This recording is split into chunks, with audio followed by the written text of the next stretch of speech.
لفظك زاك عامر قلبك بالحب.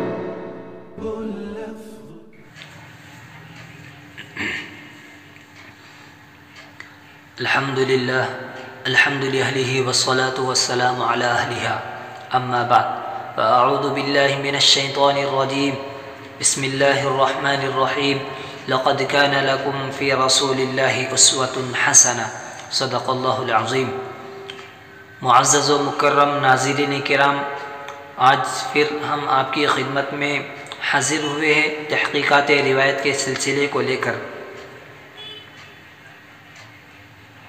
آج جس ٹاپک پر ہم بات کریں گے، آج جس کی تحقیق آپ کے سامنے بیان کریں گے، وہ واقعہ آپ صلی اللہ علیہ وسلم کی نسبت بیان کرتے ہوئے بیان کیا جاتا ہے۔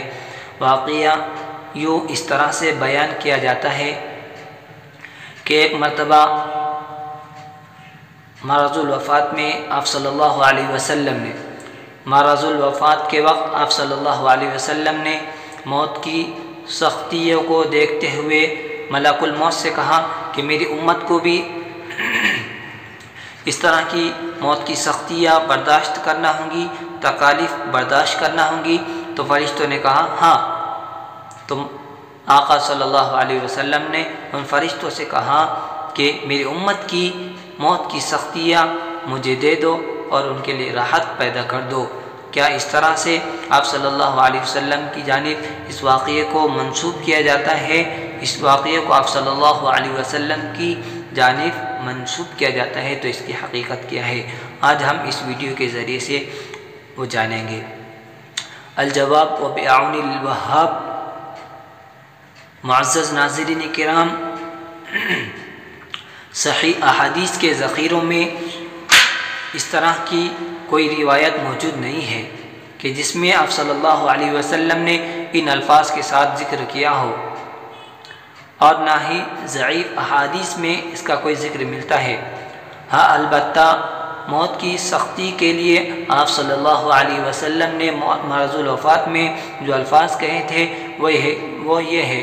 صحیح بخاری میں آپ صلی اللہ علیہ وسلم کے الفاظ کو نقل کیا گیا ہے۔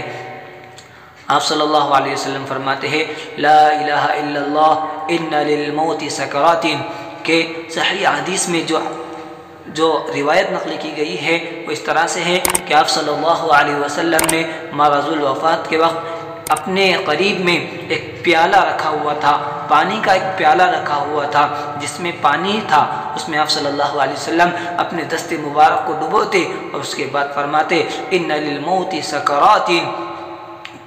احادیث مبارکہ کے الفاظ ہیں لا الہ الا اللہ، کہ اللہ کے سوا کوئی معبود نہیں۔ اس کے بعد آپ صلی اللہ علیہ وسلم نے فرمایا ان للموت سکرات، کہ یقیناً موت کی سختیاں ہوتی ہے۔ ان الفاظ کے ساتھ احادیث مبارکہ موجود ہے۔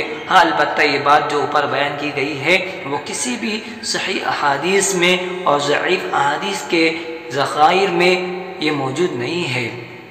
لہذا اس طرح کی باتیں آپ صلی اللہ علیہ وسلم کی نسبت بیان کرتے ہوئے ہمیں اجتناب کرنا چاہیے، اس لیے کہ آپ صلی اللہ علیہ وسلم کا صاف الفاظ میں فرمان ہے من کذب علی متعمدا فلیتبوأ مقعدہ من النار۔ آپ صلی اللہ علیہ وسلم کا صاف الفاظ میں فرمان ہے کہ جس نے میری جانب کوئی ایسی بات کہی، جس نے میری جانب کوئی ایسی نسبت کی، میری جانب ایسی بات کی نسبت بیان کی جو میں نے نہ کہا ہو، تو اسے چاہیے کہ اپنا ٹھکانہ جہنم میں بنا لے۔ اس لیے ہمیں جو ہے تو ان باتوں کو بیان کرتے ہوئے بہت زیادہ احتیاط کرنا چاہیے، ہمیں نہیں بلکہ احادیث مبارکہ اور صحابہ رضی اللہ تعالیٰ عنہ کے متعلق اگر ہم پڑھیں گے تو ہمیں معلوم ہوگا۔ ابن ماجہ میں عبداللہ ابن مسعود رضی اللہ تعالیٰ عنہ کے متعلق جہاں بیان کیا گیا ہے کہ وہ کبھی بھی یہ بات آپ صلی اللہ علیہ کہ وہ یہ بات نہیں کہتے قال رسول اللہ صلی اللہ علیہ وسلم،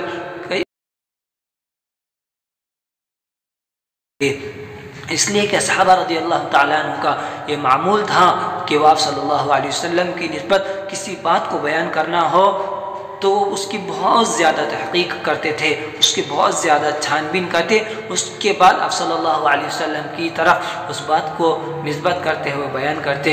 یہ صحابہ رضی اللہ تعالیٰ عنہ کا معمول تھا۔ تو ہمیں بھی چاہیے کہ ہم کوئی بھی سنی سنائی بات کو آپ صلی اللہ علیہ وسلم کی طرف نسبت نہ کرے، بلکہ اس کی تحقیق کرے کہ یہ واقعتاً آپ صلی اللہ علیہ وسلم کا ہی فرمان ہے، تبھی اس کو بیان کرے۔ اللہ رب العزت ہمیں صحیح معنوں میں سمجھ کر عمل کرنے کی توفیق عطا فرمائے۔ واللہ اعلم بالصواب۔ والسلام علیکم ورحمۃ اللہ وبرکاتہ۔